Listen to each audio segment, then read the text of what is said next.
Assalamualaikum warahmatullahi wabarakatuh. Gimana kabarnya anak-anak hari ini? Semoga kita selalu diberikan kesehatan oleh Allah Subhanahu wa taala. Oke, marilah kita berdoa terlebih dahulu. Monggo ketua kelasnya dipimpin untuk berdoa. Mulai. Selesai. Saya absen dulu ya. Yang pertama Mbak Vina. Hadir, Bu. Mas Reza. Hadir. Ada yang tidak hadir? Ada.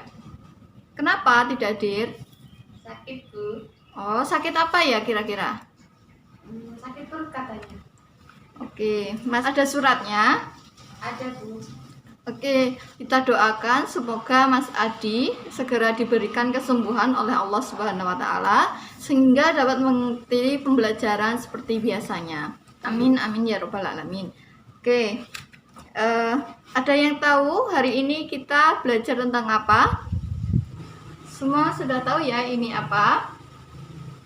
Ya benar, ini adalah kitab Al-Quran.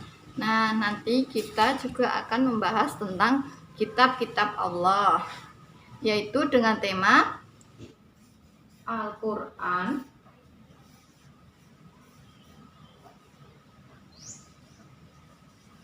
sebagai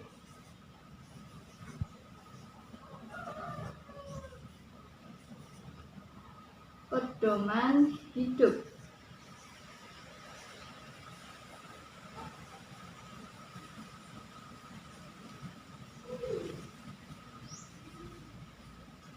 Materi yang kita akan bahas yaitu mengenai pentingnya mengimani kitab-kitab Allah, pengertian kitab dan suhuf serta perbedaannya, serta kitab-kitab Allah beserta penerimanya. Nah, tujuan dari pembelajaran kita hari ini yaitu untuk memahami pentingnya mengimani kitab-kitab Allah serta dapat mengamalkan dalam kehidupan kita sehari-hari. Metode pembelajaran kita hari ini yang kita gunakan yaitu nanti saya akan menjelaskan pentingnya mengimani kitab-kitab Allah serta pengertian dari kitab dan suhuf beserta perbedaannya, serta kitab-kitab apa saja yang diturunkan Allah beserta penerimanya. Kemudian saya akan memberikan gambar, nanti adik-adik akan menjelaskan maksud dari gambar tersebut, juga akan menggunakan PPT. Nah, PPT-nya sudah saya kirim melalui grup WA kelas ya, boleh disimak karena di kelas sekolahan ini boleh menggunakan handphone ya, jadi kita menggunakan handphone sebaik mungkin. Boleh dilihat PPT-nya. Oke, sekarang saya akan menjelaskannya mengimani kitab-kitab Allah. Arti dari iman kepada kitab-kitab Allah yaitu meyakini sepenuh hati bahwa Allah telah menurunkan kitab-kitabnya kepada nabi atau rasul untuk disampaikan kepada umat manusia. Yang kedua yaitu berkenaan kitab, pengertian kitab dan suhuf beserta perbedaannya. Kitab dan suhuf merupakan wahyu Allah yang diturunkan kepada nabi dan rasul untuk disampaikan kepada umat manusia.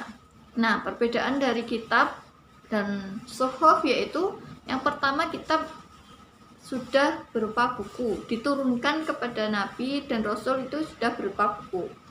Yang kedua, kitab, isi dari kitab yaitu lebih lengkap dibandingkan dengan suhuf. Jadi suhuf itu berupa lembaran-lembaran yang terpisah. Yang kedua yaitu suhuf itu isinya lebih simpel dibandingkan dengan kitab. Yang pertama, kitab Taurat. Kitab Taurat diturunkan kepada nabi siapa? Ya, kepada Nabi Musa. Yang kedua, kitab Zabur. Kitab Zabur diturunkan kepada Nabi Daud. Yang ketiga yaitu kitab Injil, yaitu diberikan kepada Nabi Isa. Yang keempat yaitu kitab Al-Quran, diturunkan kepada Nabi Muhammad Shallallahu Alaihi Wasallam. Ada yang tahu nama lain dari Al-Quran? Yaitu ada 5. Ada yang tahu apa aja? Oke, yang pertama yaitu Al-Hadi, artinya Al-Quran sebagai petunjuk. Yang kedua, nama lain dari Al-Quran yaitu Al-Furqan, yaitu sebagai pembeda. Yang ketiga yaitu Asy-Syifa, artinya Al-Quran sebagai penawar atau obat penenang hati. Maksudnya ketika kita melakukan kesalahan, ketika kita berada dalam masalah, Al-Quran merupakan sebagai obat penenang hati agar kita teringat kepada Allah, sehingga ketika kita membacanya kita akan jauh lebih tenang dan lebih kita dapat lebih mengingat Allah Subhanahu wa taala. Yang keempat yaitu Az-Zikir, artinya Al-Quran sebagai peringatan adanya ancaman dan balasan-balasan. Jadi Al-Quran itu sebagai peringatan, yaitu peringatan kepada siapa? Kepada orang-orang yang fakir, kepada orang-orang yang ingkar, kepada orang-orang yang berbuat zalim, bahwasanya ketika kita berbuat kemungkaran itu pasti ada balasannya.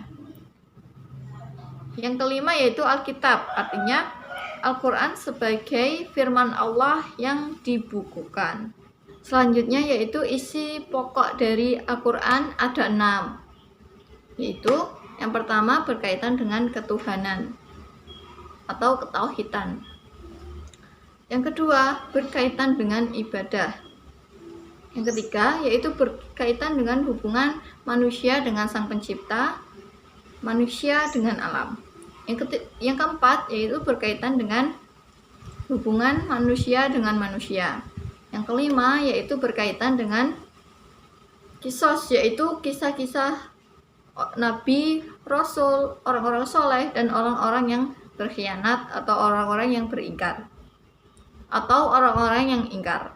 Yang keenam yaitu berkaitan dengan ilmu pengetahuan. Jadi isi pokok dari Al-Quran itu sangat komplit ya. Selanjutnya yaitu keistimewaan dari Al-Quran. Yang pertama yaitu Al-Quran yaitu kitab yang paling akhir dan terjamin keasliannya. Jadi terjamin keasliannya itu dari Nabi Muhammad sampai nanti akhir zaman, tidak akan berubah isinya, hurufnya, dan lain sebagainya. Yang kedua, membacanya itu, jika membaca Al-Quran itu bernilaikan ibadah. Jadi ketika kita membaca Al-Quran, bahwa Allah itu memberikan imbalan, yaitu berupa pahala. Yang ketiga, Al-Quran sebagai penyempurna dari kitab-kitab yang sebelumnya. Jadi tadi juga sudah dijelaskan bahwa isi pokok dari Al-Quran itu mulai dari ketuhanan, ibadah, hubungan manusia dengan manusia, hubungan manusia dengan Allah, hubungan cerita-cerita terdahulu, orang-orang soleh, orang-orang yang ingkar, dan berisikan tentang ilmu pengetahuan. Yang selanjutnya, Al-Quran sebagai obat penawar hati, yaitu kenapa bisa dikatakan sebagai penawar hati, yaitu ketika kita mendapatkan masalah, mendapatkan cobaan, kita berusaha mendekatkan diri kepada Allah, ya salah satunya dengan cara membaca Al-Quran, dengan membaca terjemahannya, bahwa makna dari ayat ini itu seperti apa, kemudian kita menyikapinya seperti apa, seperti itu. Oke, selanjutnya saya akan memberikan gambar-gambar, nanti kalian diskusikan dengan teman sebangkunya. Setelah didiskusikan, nanti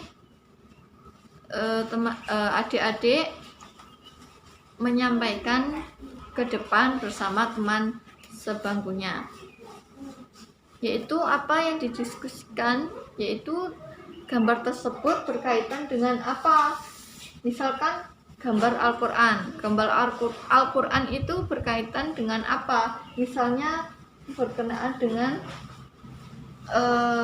isi atau keistimewaannya. Nah, seperti itu. Nanti adik-adik didiskusikan, kemudian nanti disampaikan ke depan.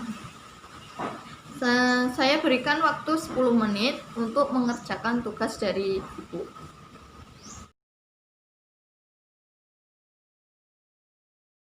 Waktunya sudah habis ya.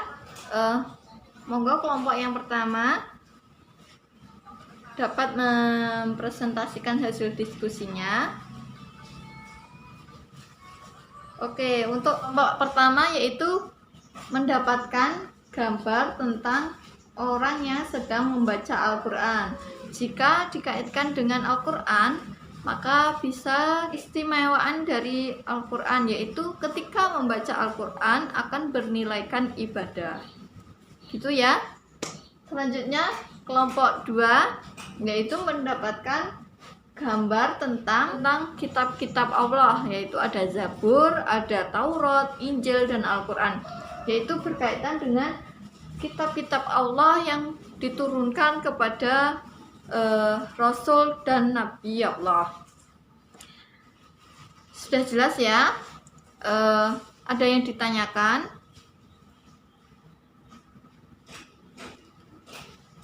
Jadi kesimpulan dari pembelajaran kita hari ini, yang pertama yaitu meyakini atau mengimani adanya kitab-kitab Allah.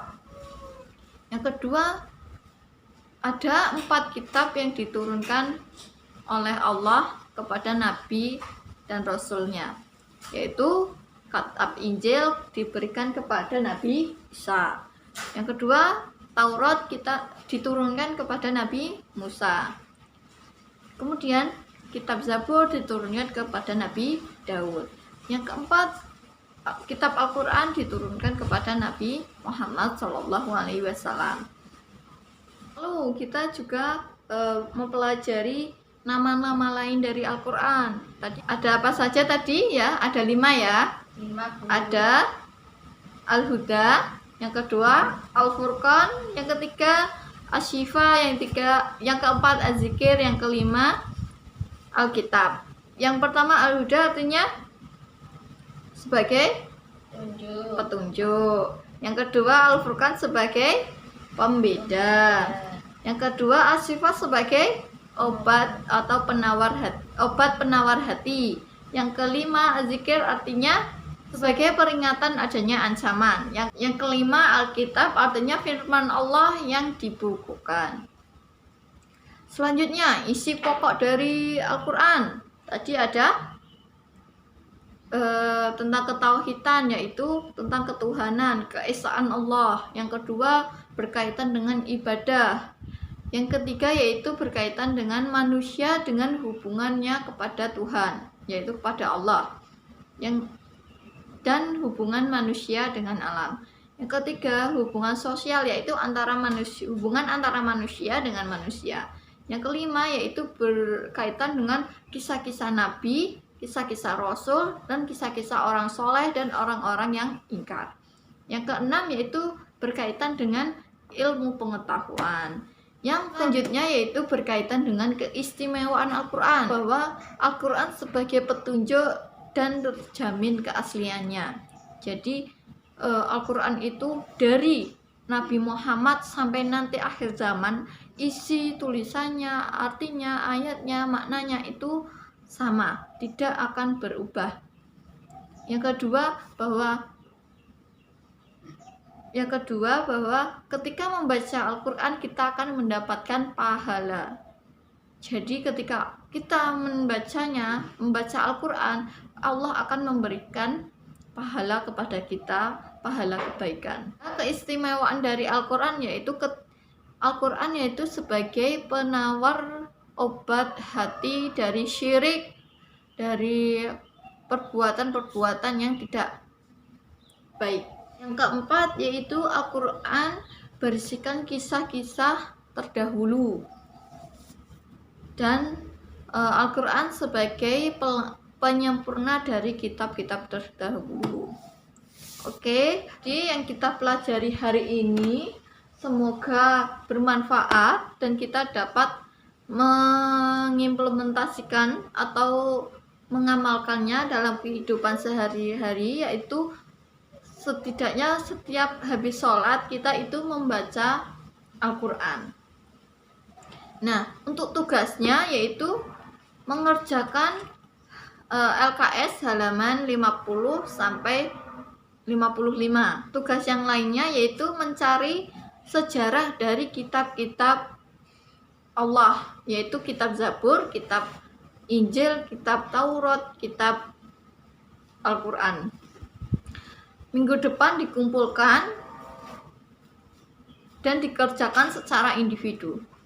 Sebelum saya akhiri, saya akan memberikan motivasi, yaitu saya kutip dari sabda Rasulullah SAW, yaitu khairukum man ta'allamal Qur'an wa 'allamah. Sebaik-baik kalian adalah orang yang belajar Al-Quran dan mengajarkannya. Jadi diharapkan dari hadis tersebut bahwa kita selalu mempelajari Al-Quran dan mengajarkannya kepada orang lain. Ya, tidak hanya kita yang dapat memahami isi dari Al-Quran, namun orang lain pun juga bisa memahami apa isi dari Al-Quran tersebut. Kita akhiri dengan bacaan Alhamdulillahirabbil alamin. Alhamdulillahirabbil alamin. Semoga bermanfaat. Mohon maaf. Wassalamualaikum warahmatullahi wabarakatuh.